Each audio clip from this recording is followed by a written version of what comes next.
It is a compilation of funny short videos and things today. We are starting here with the little man, just running around being funny. I'd like to let him run around. That is his usual spot right here. As you can see with that, that is where he's at when I am not home. Otherwise, when we here together, Buddy likes to run around, don't you, friend? Yes, you do.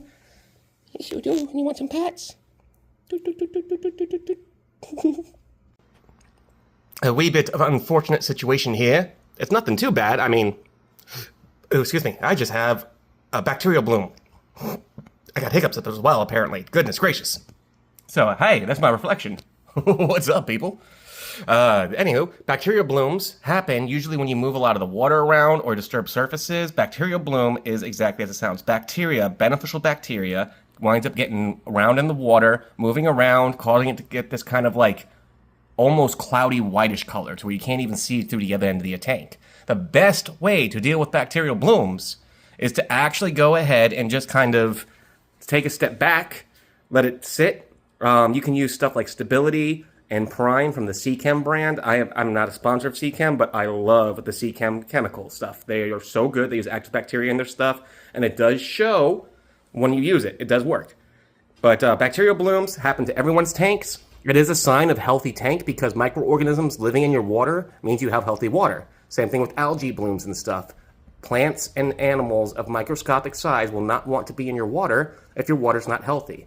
So even though this is not fun, and it is a bit of a chore to try to clear it out, you take it one step at a time, folks, and it'll get cleared out in no time.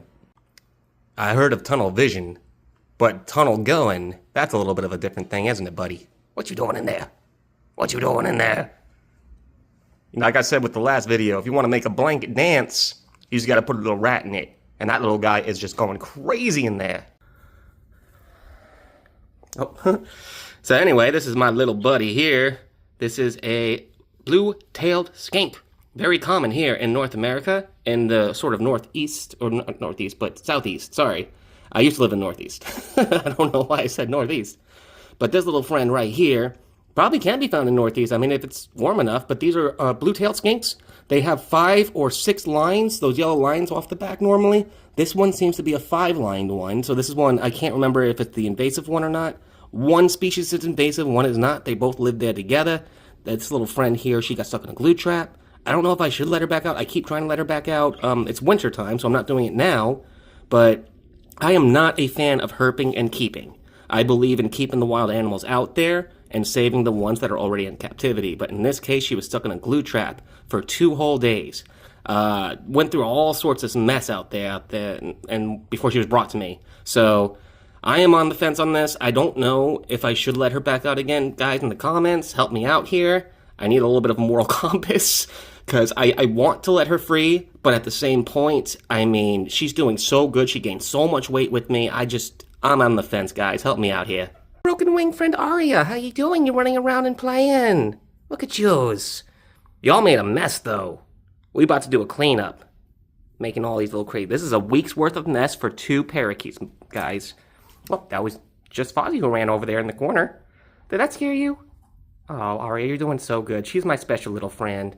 She has a broke wing, but she loves to climb around and travel, and her friend Viola, who I believe is hiding on the branch right here, maybe? Is she right there? Oh, there she is! Well, Viola can fly, so it's very funny when Viola flies away out of fear, because this entire room bits right here, they can fly around and play in. They have no roof. I give my birds the most freedom I can. And honestly, I feel like if you are going to get birds, that's the best for them, because if you give them a small enclosure, they can hurt themselves really bad by running into glass, running into the bars. So birds are used to flying free. So give them as much space as you can. And also, leave that ceiling fan off if they're in there. You do not want to hurt them. Piggy friends, what you doing? You coming up to say hi? I am very sorry I have no treats for you. But you guys are playing and having fun. Did you eat all that dry food already? Oh my goodness. And all this hay you pulled out? Oh dear. I already cleaned you guys up last week. We have to do another one. Oh, look at you go. Funny dudes. Oh my goodness, popcorns. That is a happy thing that piggies do. Guinea pigs will popcorn. They jump straight up in the air, kind of do a little funny shake. And they are just, and when they do dashes like that, they're having fun. So that makes me happy. And I hope that you guys enjoy watching them I have the privilege of seeing these dudes in motion all the time. So hopefully, my little bits of sharing with you guys, all the stuff that we work with together, how we learn to be friends, I just hope you all enjoy it too. As a pet care person, as someone who understands it and understands that a lot of people want to have pets and want to love on animals, you gotta take it one step at a time. They have personalities too. They need to be cared for in the way that they need to be. So we are different species, we are different creatures. We work together to understand one another. And with that love, you know, you can have all this fun where you can just kind of be this close to them, even pet them if they want to. I'm not going to do that right now because that's going to be hard to focus, but these little guys, we've become good buddies, but I have to clean them up again. So I'm going to let this go, and I'll be back. Oh, buddy likes to kind of cuddle up and have some pets. I know, look at you. What you doing, silly? What you doing, silly? See, he'd never bite. He likes to sniff. I do have to keep open hands. Always keep open hands with your rodents. If you give them fingertips that smell like food, they'll nip at it, so just be very careful. Hey, buddy, I know. But they're sweethearts once they get used to you. It doesn't take long for guys like this. Rats are super friendly. Okay, halfway done, almost done. Got all the new blankets out and stuff. Gotta sweep up that mess. I had to sweep up a lot of stuff. I like keeping some stuff for hides right here. So if you're wondering what those blankets and stuff be, that is an old, right there, Deadpool. That's a wonderful shot, too. I don't know why I'm getting a crotch shot of Deadpool right there, but that is a Deadpool Snuggie that I don't really use too much anymore, that these guys use as a hide. As you can see, as they dance around. Again, if you want to make a blanket dance, put a little rodent in it. Oh, we need to fix this right here, because this is another hide of theirs. It's nice, fluffy stuffs. They like being up under here, too. This is fun for them. And I gotta get all this stuff together, and you're gonna see the complete deal here in uno momento. Hey, and just to prove, when I say I'm gonna clean it up, I do actually clean it up. This out here I'm gonna sweep in a second. I have the broom right there to get the outside stuff. But they're cleaned up, new blankets. What I do for them when I give them new stuff, I also give them some fresh veggies and some nice new shoes because they went through a big experience. And they're not a big fan of me messing their stuff up, but because, hi Fozzie, but because they do so good, and they let me get in there and mess with their homes, I give them special treats in return. Yes, we do. All right, you guys, you eat up. Have fun. Hey, what is up, peoples of YouTubers? Another little part in this section right here. I just want to let y'all know a study I found that was really interesting. So apparently, with the way things go, to give you an idea of how with animals and stuff and why trying to get to work with them, why they're so afraid of you, there'd be a study in Africa that was done not too long ago at watering holes where they ran these sounds of lions roaring to humans speaking in conversation. So not even shouting or roaring like the lions do. And apparently the animals ran from their watering holes at the humans talking way more than the lions roaring. They actually didn't move sometimes when the lions roared because they were just so thirsty. But the moment they hear people talking.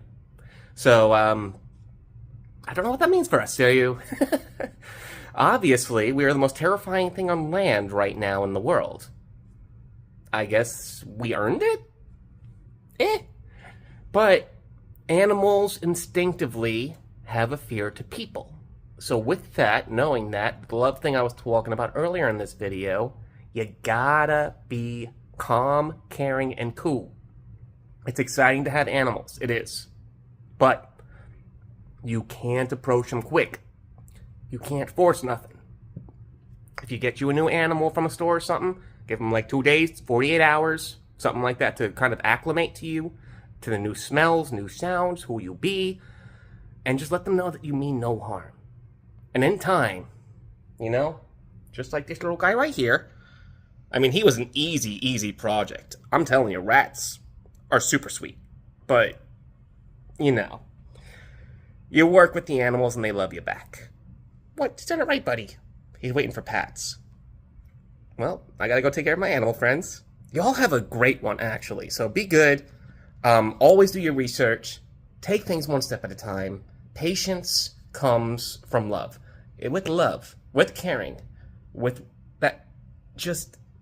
it's hard to say with love is just like, oh, a blanket term, but it's patience, it's kindness, it's understanding. You get that from just that one word. So lead with love, get everything else in steps. And for those of you who might be having some trouble with your animal friends, getting them used to you, sometimes taking a step back, watch and listen. And you might find something new you never thought you'd see before. With that, peace on this video. This one's probably been long enough. I hope you liked all the compilation things. And I tried to put this mug up too much. You got like a few minutes of it. Y'all have a good one. I hope you would enjoy this. Maybe this might teach you a little bit something, because I take care of many different animals. As you see, reptiles, birds, mammals, you know? I pretty much have the whole freaking spectrum. I even got fish, as you can see with the fish tank. It took a lot of time, a lot of study, and a lot of love. And, you know, if you want to, I'll do another video about that specifically. We're an animal channel. I'm not going to get deep into that kind of stuff, but it's hard to explain. It's easier to live by example. So hopefully a little bit of what I've shown today might help y'all moving forward. Anyway, peace out. Have a good one.